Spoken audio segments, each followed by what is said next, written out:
And I really want to thank Kristin Sotzen for coming out and speaking with us today about her work looking at exoplanet atmospheres. Kristin is currently working at Johns Hopkins Applied Physics Lab as the instrument scientist and systems engineer for the geophysics and meteorological instrument on NASA's Dragonfly mission, and is the co-investigator on the CHAMPS ICAR project. She is also a PhD student at Johns Hopkins Earth and Planetary Science Department, and her research focuses on the transmission spectroscopy and characterization of exoplanet atmospheres, which I think we'll be hearing more about today. Kristin has a Bachelor's of Science in Engineering Physics from the Embry-Riddle Aeronautical University and a Master's degree in Applied Physics from Johns Hopkins. So a lot on your plate, but I'm excited to hear about your talk, and thanks again so much for coming out and speaking with us. I'll turn it over to you. All right, thank you, Joe. And thank you for the opportunity to speak with you today. So yeah, I'll go ahead and jump in. Like Joe said, I'm currently working on my PhD at the Earth and Planetary Sciences Department at Johns Hopkins. And so today I'll talk about two of the projects that I've worked on as part of my PhD research. And the projects that I'll talk about today center on the questions of whether there are efficient methods for coarsely categorizing different classes of exoplanets, and what observation resources are needed to facilitate the investigation of exoplanet atmospheres. So the first project that I'll talk about today focuses on the questions of whether there are trends that we can use to differentiate between super-Earths and sub-Neptunes, and whether color analysis can be used as a straightforward method of coarsely categorizing between these two types of planets. Since the first exoplanet discovery in 1995, the number of exoplanet detections has essentially exploded. Most of the vast majority of these detections have been via the transit method, thanks largely to the Kepler and TESS space telescopes.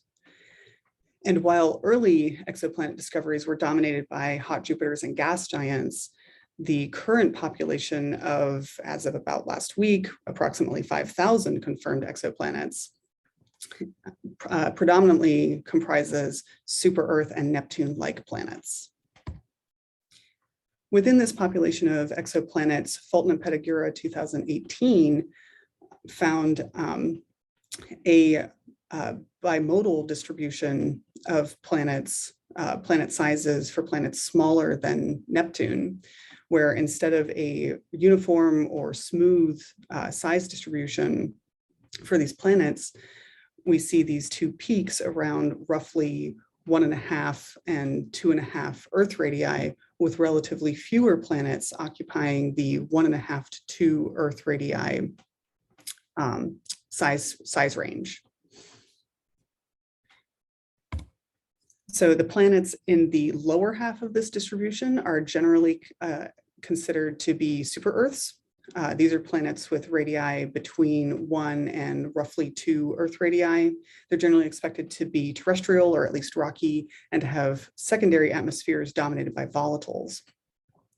Whereas planets in the upper region of this distribution are generally referred to as sub-Neptunes and have radii between about radii that are greater than about 1.7 Earth radii, but smaller than that of Neptune. And these planets are expected to be gas dominated, with primary atmospheres dominated by hydrogen and helium. Now, for the planets on the ends of this distribution, the radius alone can essentially tell us what type of planet it is. But for planets more toward the middle, that becomes a bit more fuzzy, and we want to understand more about how to identify these planets as either super-Earths or sub-Neptunes, and whether a world is rocky, because that whether a world is terrestrial or rocky has important implications for its habitability prospects and the value of spending limited time and resources observing these planets to look for habitability indicators and biosignatures. So for transiting planets, we have their radii just as inherent to the transit observation. And we have masses for some of these planets. And if we have the mass and radius, we can get a bulk density. But for many planets occupying this 1.5 to 2.5 Earth radii size range, the mass radius degeneracy makes identification of the planet's category difficult because multiple compositions and structures can produce the same bulk density. So for these planets, atmospheric characterization is going to be really key to categorizing them as rocky or rocky super Earths or more gas-dominated sub-Neptunes. For transiting planets, we characterize their atmospheres using transmission spectroscopy. And this figure shows an example transmission spectrum that was generated by Wakeford et al. 2017 for the sub-Neptune HAT P26b. And for an exoplanet, this is a fairly detailed atmospheric spectrum. The main point that I want to make with this figure is that this spectrum was constructed using data from 4 separate transits that were each at least 8 hours from 2 different space telescopes. So that's a lot of observing resources dedicated to characterizing the atmosphere for just one planet. And with the limited observing resources that we have, it's too time and cost prohibitive to characterize, to use traditional transmission spectroscopy methods to characterize the atmospheres for hundreds or even thousands of exoplanets like we would want to do for population level and statistical studies. Previous studies have shown promising results for reflectance color analysis for solar system planets. So we wanted to investigate whether we can adapt that method for transmission spectra and use transmission color analysis as an efficient method of coarsely categorizing exoplanets using low resolution data with a focus on differentiating super Earths and sub-Neptunes, with the notion being that if it worked, this kind of technique could be used to facilitate population level studies and or to inform follow-on observations of these types of planets by large telescopes like JWST. Quick background on reflection color analysis. TROB 2003 found that solar system planets show trends in reflected color space in broad red, green, and blue filters. And Crow et al. 2011 found that Earth has a unique signature in color space using narrower red, green, and blue filters from the epoxy mission. Christensen-Totten et al. 2016 also showed that modern Earth has a unique spectrum in reflectance color space due to biogenic ozone and oxygen. Using multivariate analysis, Battaglia et al. 2018 found correlations between color ratios and W-first-like filters for cloud-free planets, though they found that these correlations degenerated once clouds were introduced. Given the wealth of transiting exoplanet discoveries from Kepler and TESS, and these findings for solar system and simulated exoplanets for reflectance color space, we have adapted the Battaglia et al. 2018 analysis framework to be used with transmission spectra. For our data, we used the grid of atmospheric forward models described in Goyle et al. 2018 and 2019. Since most stars are M dwarfs, we selected a star radius of 1/2 Earth radii and a planet radius of 1.75 Earth radii. I'm sorry, a star radius of 1/2 solar radii and a planet radius of 1.75 Earth radii, since that falls squarely in the radius valley. For our gravities, we used 10, 16, and 20 meters per second squared, since those correspond to gravities expected for super Earths and sub-Neptunes. And we used all available temperatures up to and including 2200 Kelvin. We used all available metallicities greater than 100 times solar, since these are the metallicities greater than that of Neptune. And we used all available carbon to oxygen ratio and cloud and haze parameters, which gave us a total of more than 19,000 spectra for our analysis.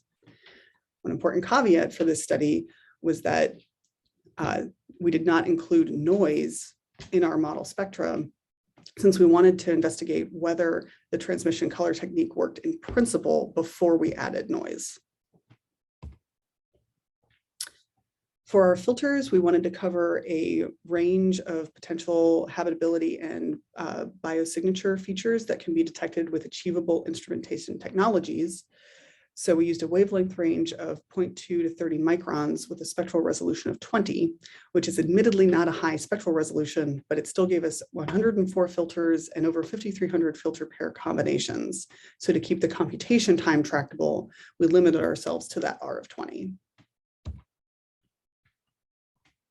With 19,000 atmospheric model spectra, we needed a method of assigning each of our spectra as either a super Earth or a sub-Neptune.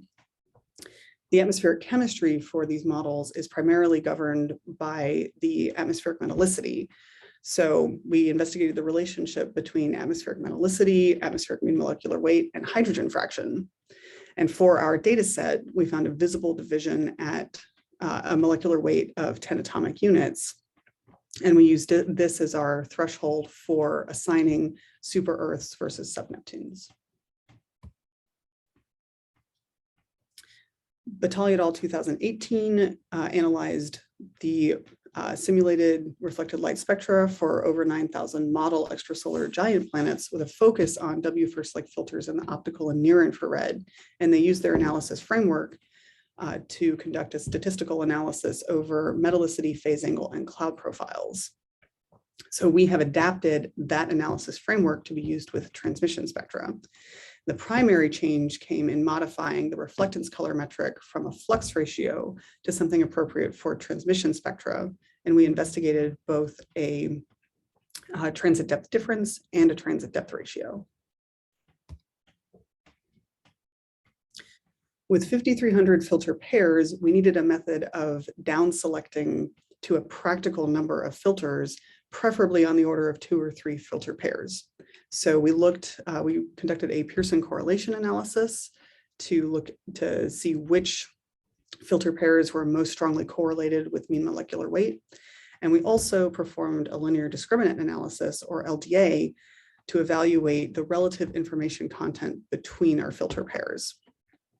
As you can see, the 2 different methods prioritized very different filter sets. So we evaluated both of our transmission metrics against both of these down selection methods and for different numbers of filter pairs. This diagram shows an overview of our process. So first we split our data into training and test sets of 75% and 25% of our data respectively. We then ran our training data through the LDA and the correlation analysis using all of our filters, and then use the weighting coefficients from the LDA and the correlation coefficients to down select to our top N filters for each of our down selection methods. We then reran the LDA with the training data using our top N filter subset, and then used the weighting coefficients from the second linear discriminant analysis on our test data to make our assignments to super Earth and sub-Neptune for our test data based on those, based on the weighting coefficients from those that we get from those subfilters, or that filter subset. We then compared our assignments, our super Earth sub-Neptune assignments, to our original molecular weight based assignments to get our prediction accuracy for our LDA favored filters and our molecular weight correlated filters. This figure summarizes our results, and we see a few things here. First, we see that the molecular weight correlated filters generally outperform the LDA favored filters. We also see that there's not that much difference in the performance between the 2 transmission metrics. And we also see that the number of filters does not significantly impact the performance for our molecular weight correlated filters. Returning to my previous caveat, for noise-free spectra, we can get a better than 90% prediction accuracy for as few as 2 filter pairs. Given the findings from the Batali et al. 2018 study that clouds significantly decreased the performance of the reflectance color analysis, we conducted a separate study looking only at the cloud-free data to evaluate the impact of clouds on the transmission color analysis. As we can see here, clouds do not have a significant impact on our transmission color performance, again, for noise-free spectra.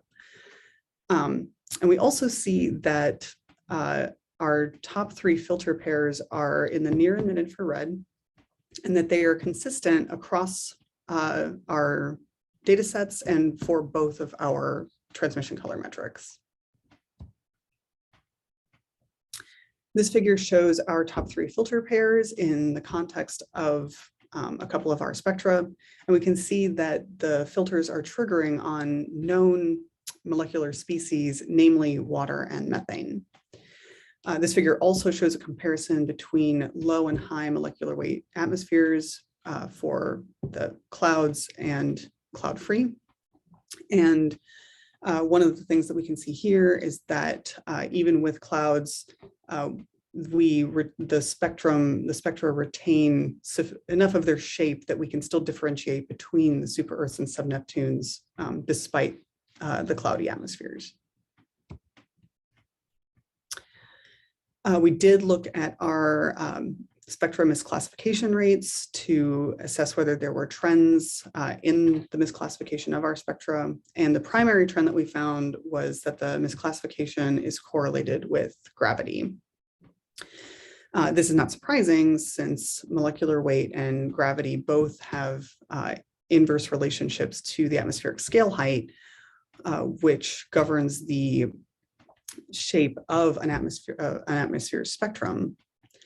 And we can see here in this figure that the low molecular weight, high gravity spectrum and the high molecular weight, low gravity spectrum look very similar particularly in our filter wavelengths. These figures show our transmission color space for our top 2 filter pairs. And the main takeaway that we have here is that our super Earths are very tightly clustered, whereas our sub-Neptunes are much more distributed. And the vast majority of our planet misclassifications were sub-Neptunes that were classified as super Earths. And we can see here that the tight grouping with higher confidences for the super Earths overlaps with some of the lower confidence regions for the sub-Neptunes, which resulted in the vast majority of our misclassified planets being sub-Neptunes classified as super Earths. We also looked at our performance for a couple of our available observation resources. So we looked at our performance for each of the James Webb instruments, as well as the Hubble WFC3 instrument. And we can see that, again, for our noise-free spectra, we get very high accuracies for all of these instruments, and particularly for James Webb, NIRISS-SOS, and NIRSpec Prism. So accounting for SNR, we would expect NIRISS-SOS to be the recommended instrument mode to conduct this type of investigation if we were to do so with James Webb.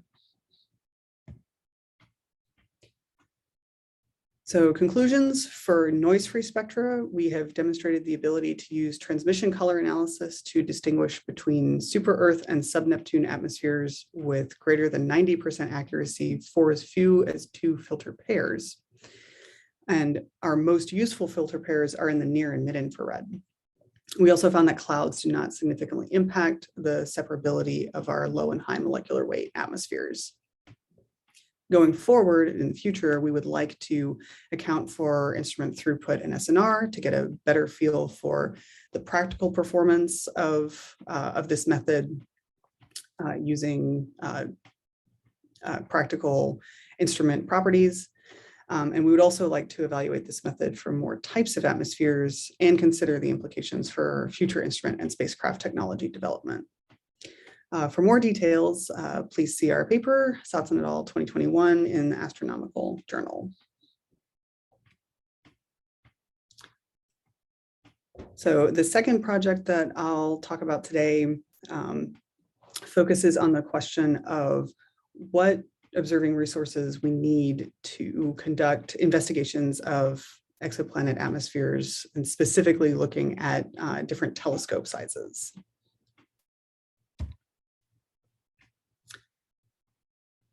So intuitively, we extrapolate that for telescopes, bigger is pretty much always better, and that is generally true. But we wanted to investigate whether we really need large telescopes to study exoplanet atmospheres, or whether we can return valuable science with smaller telescopes. Thankfully, we now live in the era of JWST, which is operating and returning data. Quick shout out, the first look early release science paper on WASP 39b is being released today, like possibly already. So definitely keep an eye out for that. So we have our big new shining space telescope, and of course everybody's very excited for all the wonderful data that we're going to get back from JWST. But large telescopes tend to be much more limited in their time and funding, and competition is very high for observing time on these telescopes. So we wanted to look at, is there science that we can do on exoplanet atmospheres using smaller telescopes? Smaller telescopes have the advantage of being more agile. They are generally less expensive since the cost of a telescope increases exponentially with the mirror area. And small telescopes can have more focused missions than large observatories, because large observatories are usually trying to provide data for more than one scientific field at a time. For example, James Webb will provide data for cosmology and astrophysics in addition to exoplanet science. So similar studies have been done for transmission spectra. So we decided to focus on emission spectra, and for a few reasons. Start off, the transit probability for most exoplanets is low, since you have to catch the planet while it is transiting in front of its star relative to Earth. And that transit time might be short relative to the planet's orbital period. Also, the 20 closest known M-dwarf exoplanets are non-transiting, so we can't use transmission spectra to study those planets. Additionally, emission spectra provide temperature and atmospheric structure in addition to atmospheric composition, so we can get an idea of the climate of these planets, which has important implications for a planet's habitability prospects. The infrared wavelengths associated with emission spectra are less influenced by clouds than visible wavelengths. So we can hopefully not worry so much about the cloud problem that I talked about in my previous project. And for transiting exoplanets, we can still look at their secondary eclipse spectra in emission. And so that was what we focused on for this investigation.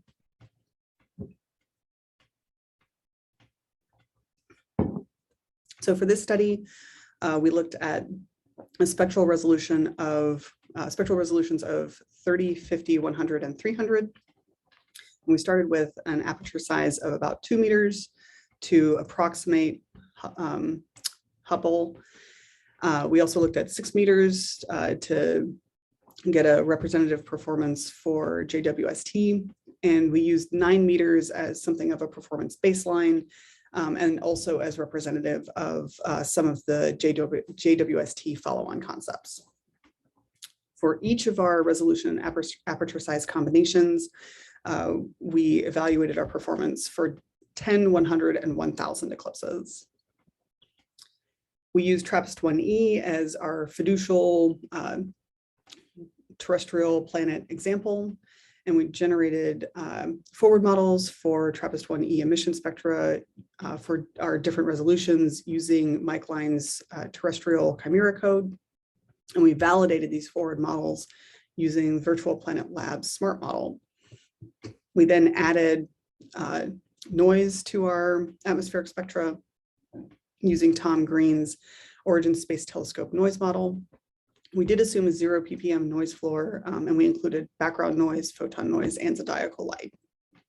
We then used the terrestrial chimera code to run retrievals for our various telescope and observing parameters.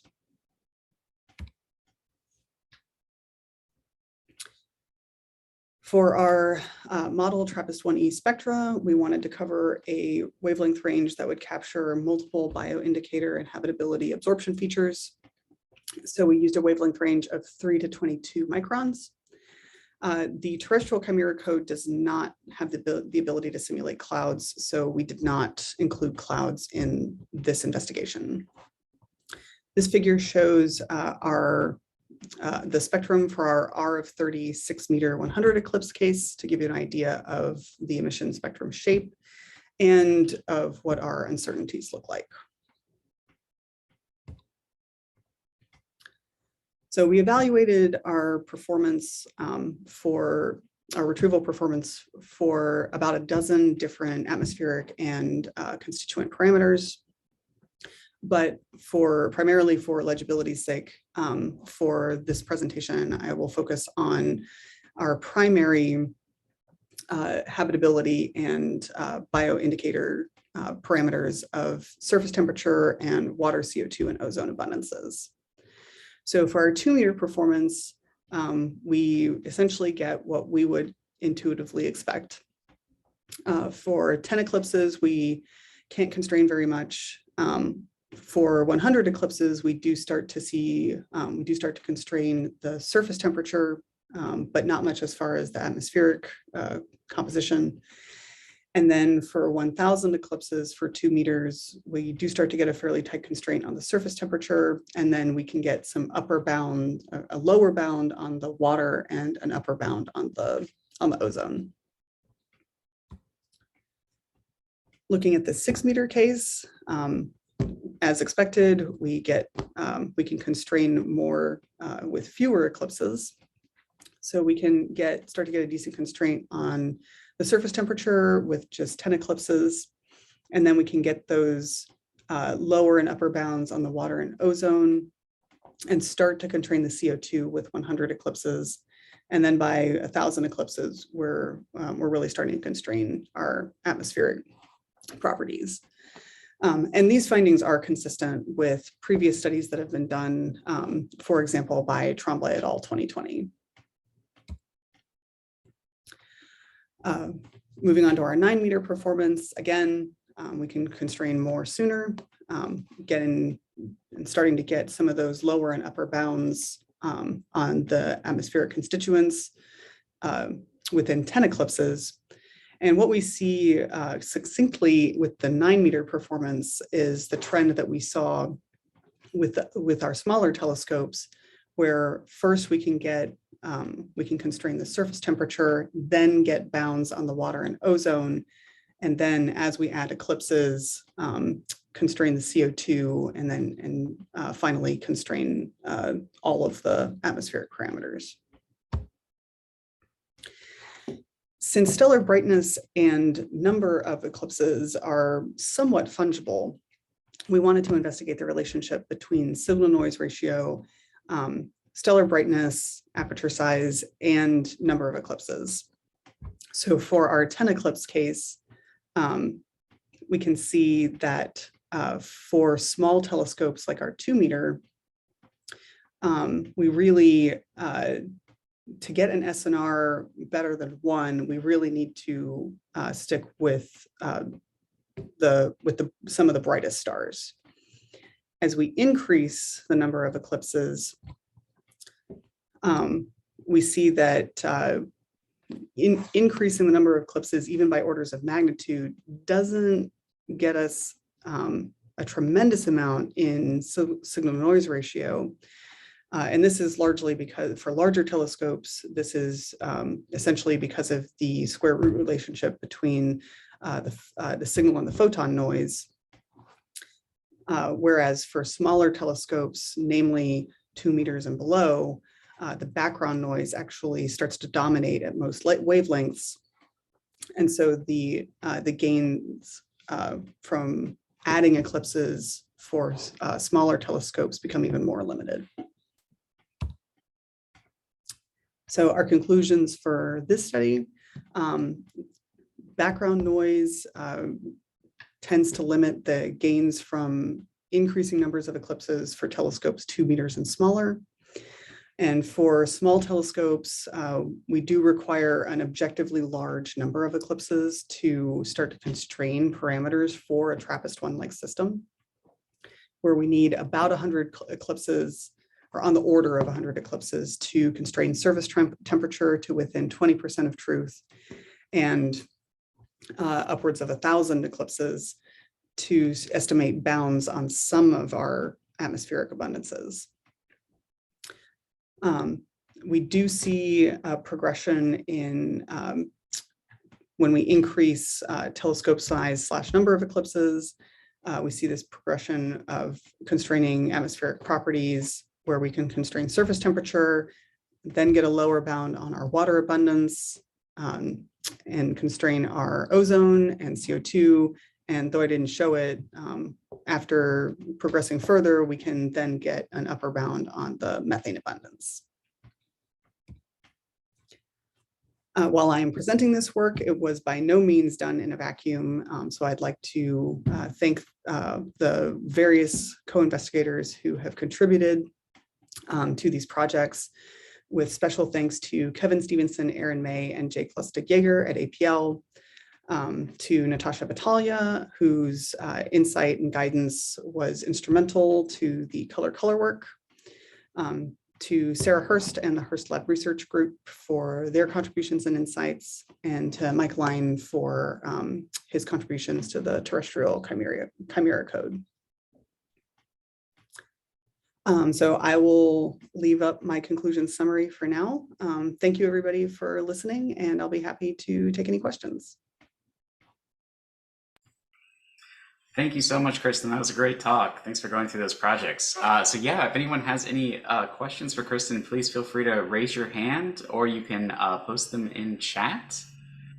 And while we wait on folks to do that, Kristin, I did want to ask for your first project that you talked about applying it to different atmospheres, different compositions of atmospheres. I was just wondering if you could kind of expand upon that and talk about what's needed to move that forward.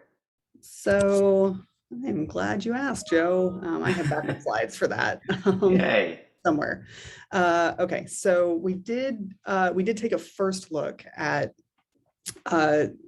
looking at whether we could differentiate between more types of atmospheres than just our super Earths and sub-Neptunes. And generally, the performance using only a few filter pairs, like we did with super Earths and sub-Neptunes, was not great, to be honest. It was on the order when we only used a couple of filters, it was on the order of about 50%. And you can see here, looking at the linear discriminant analysis, that so here are our super Earth and sub-Neptune classes, and there's not a lot of overlap in the LDA. But when you start getting into those higher molecular weight atmospheres, like if you want to differentiate an Earth from a Venus, you start getting a lot more overlap. The thing that I would want to investigate as far as expanding to differentiating between more classes of planets would be to see if adding variables would help. Like if we try to classify by molecular weight and, for example, temperature or something like that, if that would increase our performance for different classes of planets. And the good news was that there were generally different filters favored for are different variables that we might look at. So for like carbon to oxygen or temperature, those were different wavelengths than we would look at for mean molecular weight, which is promising as far as being able to differentiate between different types of atmospheres. That's really cool. I think Avi has a question. If you want to go ahead, Avi. Great talk, Kristin. I'd seen a little bit of this before, but really nice to see it all laid out together like this. And great work. Of course, the clouds question is one that's sort of super mysterious and challenging for everyone. One of the sort of initial points is that the first sub-Neptune that was actually looked at for molecular emission was GJ 1214 down to extremely precise levels at 1.4 microns, which was covered by your cloud models that you showed. And there was no detection of a feature. And so I guess the question is, are the cloud models in the Goyal, are the cloud sort of specifications or types of spectra for clouds accurate as far as more recent sort of simulations of sub-Neptunes and super-Earths? Have you looked into kind of, whether there's expectations from 3D GCMs of these higher mean molecular and cooler atmospheres, and how that would affect filter to filter analysis in that sense? So Avi, I think that's a really great point. That is something that we definitely could investigate further to add some more detail to the atmospheric, to our model spectra. So if I remember correctly, the models that we used were based essentially on 1D models, atmospheric models. So adding in the three-dimensional, adding in like 2 or 3 dimensions and 3D GCMs would definitely add more detail to our models and give us a better idea of what we can really expect for performance for planets like GJ 1214. And the cloud simulation in these models is admittedly I don't want to say simplified, but it could be expanded on and provide more detail. So that is an area where we definitely could improve the simulation for sure. Yeah, and it's not. I'm not trying to cast aspersions on these particular models at all. Clouds are super hard to accurately predict and model, and especially across the parameter space that you're looking at in this sense for planets we have never even seen before in our solar system. But I do think that maybe we're basing our expectations a little bit too much on these, sort of earlier simplified cloud models, and that I think the GJ 1214 should be taken as somewhat of a cautionary tale, because when we start investing lots of telescope time with the expectation that clouds won't be a problem, we can be sadly disabused of that in the results. So, well, I'll yes and on to that comment a little bit, and so one of the things that I didn't point out about the transmission color work is that using this type of color analysis could potentially also help prioritize follow-on observations by large telescopes, just based on whether because I think, and we didn't specifically investigate this, but intuitively to me, it makes sense that we would be able to assess whether a planet is likely cloudy or not, and maybe not with the specific wave bands that we centered on with our top 3. But I think there are wave bands that we could use where we could look at the ratio, and if we're really, basically if that ratio is 1, and that implies that we're not getting a signal where we might expect one, for which we could we might be able to say something about whether we would expect that atmosphere to be cloudy and whether it's valuable to spend limited resources to go and try and observe that planet when we might just get a very expensive flat line. Exactly. One, Carolyn Morley's and Hannah Wakeford's simulations suggest that, of course, if you combine short wavelength with MIRI data, for example, photometry or very long wavelength MIRI data, you can hope to try to break these degeneracies. But the challenge is that once you combine instruments, and I'm sure you discussed this previously, once you combine instruments that are not continuous in spectral space, now you have calibration challenges in absolute kind of RP over R star in that sense, which anyway, is a whole thing, as you said, that you didn't get into too much in the paper. But yeah, it would be great to see how this bears out and see how improvements based on the current upcoming JWST cycle 1 data will help to refine it. So right. And I mean, eventually we would, I mean, the next step would be to add noise and preferably more detail into our models to see if we can carry this technique into practical use with, you know, like real instruments. So yeah, that would, sorry, I kind of lost my train of thought. But yeah, and then moving on to, and then ideally, if we did find promising results there, we would want to move on and evaluate the technique against real data. So in a perfect world. Always in a perfect world. Thank you so much, Avi and Kristin. Does anyone else have any other questions for Kristin? I did have a quick one, and then I had a curveball one to throw at you.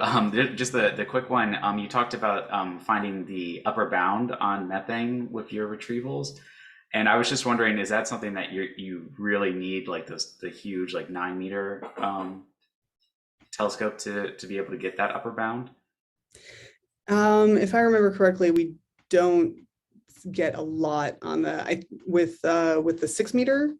I think we were able to start getting the upper bound. I don't think we got a whole lot on out of the 2-meter on the methane. Gotcha. So. Very cool stuff. And then I was just wondering if you had, I don't know if you've had time to look at this yet, but the WASP 39B paper that came out, is there any initial thoughts that you have on that?